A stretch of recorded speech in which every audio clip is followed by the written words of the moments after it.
सुनीता जी सुबह सवेरे उठकर कमरे से बाहर आई तो रसोई में खटर पटर की आवाज हो रही थी।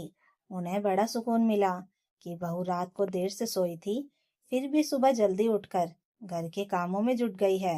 वे मुस्कुराती हुई किचन में गई, लेकिन अगले ही पल उनका चेहरा गुस्से से लाल हो उठा, क्योंकि किचन में बहू की जगह बेटा काम कर रहा था।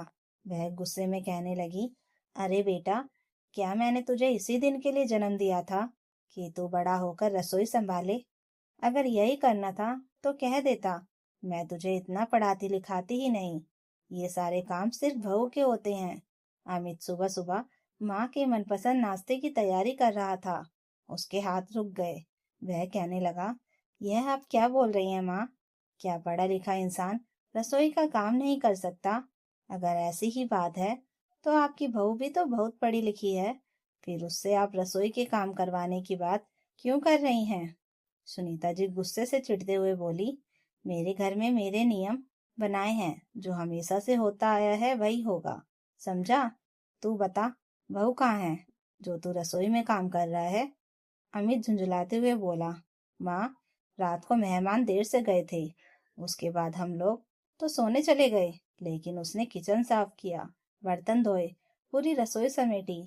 सोने में उसे देर हो गई थी, इसलिए मैंने उसे सुबह सोने दिया। उसकी नींद पूरी हो जाएगी तो वह उठ जाएगी। सुनीता जी गुस्से से भड़कते हुए बोली, बहुओं के ऊपर बहुत जिम्मेदारी होती है, उन्हें कम सोने की आदत होनी चाहिए। तुम बहू की आदत मत बिगाड़ो। जाओ और उसे उठाकर किचन में भेज दो। अब सुनीता जी इतनी जोर जोर से चिल्ला रही थी कि बहू पूजा की नींद अपने आप ही खुल गई। वह हड़बड़ाई हुई सी रूम से बाहर आ गई कि आखिर सास इतना चिल्ला क्यों रही है। बहू पर नजर पड़ते ही सुनीता जी हाथ जोड़ते हुए बोली, आइए महारानी जी, आपकी आरती उतार कर आपका स्वागत करती हूँ। और यह क्या पहन रखा है तुमने? घर में तुम्हारे ससुर जी हैं, देवर हैं, तुम्हें जरा भी शर्म नहीं आती? ऐसी हालत में कमरे से बाहर आते हुए सास की यह बात सुनकर वह सकपका गई और कहने लगी, मम्मी जी, मैं अभी आई। इतना कहकर वह जल्दी से अपने कमरे में गई और कपड़े बदलकर बाहर आई। तब तक अमित सैंडविच बना चुका था। उसने अपनी पत्नी से कहा, चलो हाथ मुंह धो लो और नाश्ता कर लो। सुनीता जी सोफे पर बैठकर गुस्से में बड़बड़ाते हुए कहने लगी, बेटे बहू ने तो मेरे घर को बर्बाद कर रखा है। ये लोग घर में उल्टे नियम चलाने की कोशिश कर रहे हैं। तभी बाहर से रमेश जी दूध लेकर घर में आए। पति को देखकर वह खामोश हो गई। घर में घुसते ही उन्होंने बहू के हाथ में दूध का पैकेट पकड़ाते हुए कहा, बहू, एक बढ़िया सी अदरक वाली चाय बनाना। दूध को खूब खूब खौलाकर कहने लगी, आज तो रसोई अमित ने संभाली है, अब बेटे से ही कहिए, वही आजकल बहू बन रहा है। रमेश जी हैरानी से उसे देखने लगे। बहू चुपचाप दूध का पैकेट लेकर किचन में चली गई। तब रमेश जी ने अपनी पत्नी को डांटते हुए कहा, यह किस तरीके से बात कर रही थी तुम? अगर अमित किचन में कुछ काम भी कर रहा है तो उसे तुम ताने क्यों मार रही हो?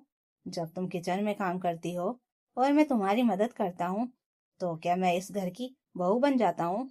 सुनीता जी कुछ बोलती उससे पहले ही अमित ने सैंडविच की प्लेट लाकर उन दोनों के सामने रखते हुए कहा, पापा देखिए, आज मैंने सैंडविच बनाई है, खाकर बताइए कैसी बनी है। रमेश जी धनिया पुदीने की चटनी में सैंडविच डुबोकर खाने लगे और सैंडविच की बहुत तारीफ करने लगे। सुनीता जी भी सैंडविच खाने लगी, लेकिन उनके चेहरे के हाव भाव से लग रहा था कि वह अमित से बहुत नाराज हैं। अमित ने ज्यादा ध्यान नहीं दिया और ऑफिस के लिए तैयार होने चला गया। थोड़ी देर बाद वह तैयार होकर बाहर आया। तब तक पूजा ने उसका टिफिन तैयार कर दिया था। वह टिफिन लेकर दरवाजे तक ही पहुंचा था कि तभी उसके फोन की घंटी बजी। उसने फोन रिसीव किया, फिर पलटकर वापस आया और अपनी माँ से बोला, माँ, चलो जल्दी से तैयार हो जाओ, हमें छोटी के ससुराल जाना है। यह सुनकर सुनीता जी सारी नाराजगी भूलकर उठ खड़ी हुई और घबराई हुई आवाज में बोली, क्यों बेटा, सब ठीक तो है ना? ऐसे अचानक नेहा के ससुराल क्यों जाना है हमें? रमेश जी भी पूछने लगे। उसकी तबीयत तो ठीक है ना? अमित गंभीर आवाज में बोला, उसकी तबीयत ठीक है, लेकिन उसने हमें जल्दी से वहां बुलाया है। रमेश जी जल्दी से कपड़े बदलने चले गए, लेकिन सुनीता जी को चैन कहाँ। उन्होंने तुरंत ही अपनी बेटी को फोन लगाया और पूछने लगी, क्या बात है बेटी, सब ठीक तो है ना? तूने हमें वहां क्यों बुलाया है? तो उधर से नेहा ने उदास आवाज में कहा, माँ, आपको तो पता ही है, मेरी सास बात बात पर मुझे परेशान करती रहती हैं, ताने मारती रहती हैं। मैं प्रेग्नेंट हूँ, फिर भी मेरा जरा भी ध्यान नहीं रखती हैं। लेकिन आज तो हद हो गई। आज सुबह सवेरे मुझे खूब उल्टियां होने लगी, तो रजत ने मेरे लिए किचन में जाकर थोड़ा नमक चीनी पानी का घोल बनाया। मेरी सास तो घर में हंगामा ही मचाने लगी। इतने से भी उनका मन नहीं भरा। जब रजत ऑफिस के लिए निकल गए, तो मेरी सास ने मुझे गंदी गंदी गालियां देनी शुरू कर दी कि मैंने उनके बेटे को गुलाम बना लिया है। मुझसे भी रहा नहीं गया, और मैंने बस इतना ही कहा कि माँ जी, इस तरह जुबान मत चलाइए। तो मेरी सास ने मुझे थप्पड़ मार दिया और कहने लगी कि जुबान नहीं चलाऊंगी तो हाथ चलाऊंगी। आप लोग जल्दी से घर आओ, मैं ऐसे इस घर में नहीं रह सकती। यह सब सुनकर सुनीता जी हाय तौबा मचाने लगी और नेहा की सास को कोसने लगी कि कैसी औरत है वह, जो अपनी बहू का ध्यान नहीं रख सकती। अरे, ज्यादा कुछ नहीं तो कम से कम ताने तो ना मारती। अगर पति अपनी पत्नी की मदद कर रहा है तो इसमें गलत बात क्या है? बोलते हुए उनकी नजर अचानक पूजा से टकरा गई, तो वह थोड़ी झेप गईं। पूजा ने हैरानी से कहा, मम्मी जी, अगर आपको इतना ही ज्ञान है तो यह ज्ञान मेरे समय पर कहाँ चला जाता है? जिस तरह दीदी को उनकी सास परेशान कर रही हैं, उसी तरह आप भी तो मुझे परेशान करती हैं। तो अगर दीदी को भी आपके जैसी सास मिल गई हैं, तो आज आपको रोना क्यों आ रहा है? बहू की बात सुनकर सुनीता जी शर्म के मारे नीचे देखने लगी। अमित बोला, माँ, जिस तरह मेरी मदद करने पर तुम नाराज हो रही थी, उसी तरह जब रजत की नेहा की मदद करते होंगे तो उनकी माँ को भी अच्छा नहीं लगता होगा। खैर, इस समस्या का समाधान तो निकालना ही होगा, क्योंकि मैं अपनी बहन को ऐसी तकलीफ में नहीं छोड़ सकता। वैसे आज तक पूजा ने कभी यहाँ की बातें अपने मायके में नहीं बताई, वरना मैं अपने ससुराल वालों के सामने नजरें नहीं उठा पाता। खैर, यह सब बातें बाद में होंगी। पहले चलो जल्दी से नेहा के ससुराल चलते हैं। थोड़ी देर बाद सभी घर वाले तैयार होकर नेहा के घर पहुंचे। वहां उसकी सास उल्टा नेहा पर ही आरोप लगाने लगी कि वह घर के काम नहीं करती, बहुत कामचोर है, आलसी है और घर में झगड़े करवाती है। वह तो नेहा से कहने लगी, जाकर अपने मायके में ही रह, आराम से, तुम्हें हमारे घर में रहने की जरूरत नहीं है। लेकिन रजत ने इस वक्त नेहा का साथ दिया, क्योंकि उसे साफ साफ दिखाई दे रहा था कि सारी गलती उसकी माँ की ही है। आखिरकार जब झगड़ा ज्यादा बढ़ने लगा, तो आसपास के लोगों और कुछ रिश्तेदारों ने मिलकर यही सुझाव दिया कि नेहा और रजत की गृहस्थी अलग कर दी जाए। इस पर भी नेहा की सास बहुत तमाशा करने लगी कि आखिरकार मेरी बहू ने मेरे बेटे को मुझसे अलग कर ही दिया। तब नेहा के ससुर जी ने गुस्से में कहा, जो कुछ भी हो रहा है उसमें गलती केवल तुम्हारी है, बेटे और बहू ने कुछ नहीं किया है। अब मुझे भी शांति से घर चाहिए, इसलिए मैं भी बेटे बहू की गृहस्थी अलग करने के ही पक्ष में हूँ। तब जाकर यह मामला सुलझा। हालांकि नेहा को काफी जली कटी सुननी पड़ी, लेकिन उसे इतना सुकून था कि वह अपने पति के साथ अलग रहकर चैन से जीवन जी सकेगी।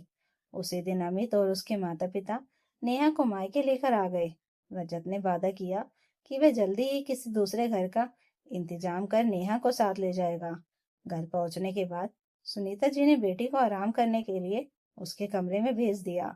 उनके मन में भयंकर तूफान उमड़ रहा था। उनकी नजर बार बार पूजा पर पड़ रही थी, जो रात के भोजन की तैयारी कर रही थी। आखिरकार उनसे रहा नहीं गया, तो वे किचन में गई और धीरे से बोली, बहू, मुझे मेरे गलत व्यवहार के लिए माफ कर देना।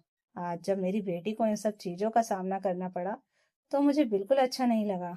लेकिन मैं भी तो किसी की बेटी के साथ वही सब कर रही थी। मेरी बेटी ने तो परेशान होकर अपनी गृहस्थी अलग करवा ली। लेकिन अगर तुम और अमित भी घर छोड़कर चले जाओगे, तो मुझे बिल्कुल भी अच्छा नहीं लगेगा। मैं तुम लोगों के बिना कैसे जीऊंगी? इसलिए मैं वादा करती हूँ कि आज के बाद कभी भी तुम्हें ताने नहीं मारूंगी और तुम्हारी तकलीफ को भी समझने की कोशिश करूंगी। सास में यह बदलाव देखकर पूजा हैरान थी, लेकिन उसने सास को अपने गले से लगा लिया और धीरे से बोली, कोई बात नहीं मम्मी जी, अगर आपको अपनी गलती का एहसास है तो मुझे भी कोई दिक्कत नहीं है। पीछे खड़ा अमित भी मुस्कुरा उठा कि चलो, देर से ही सही, उसकी माँ को यह तो समझ में आया कि वह गलत कर रही थी। दोस्तों, इस तरह बहू और बेटी में फर्क करना गलत है और घर के काम सिर्फ औरत की जिम्मेदारी नहीं होते। पति का साथ देना प्यार और सम्मान की निशानी है, ना कि शर्म की बात। रिश्ते बराबरी से ही मजबूत बनते हैं। तो दोस्तों, अगर आपको यह कहानी अच्छी लगी हो तो कमेंट करके ज़रूर बताइएगा और नई कहानियों के लिए चैनल को सब्सक्राइब जरूर कर लीजिएगा। Thank you for watching.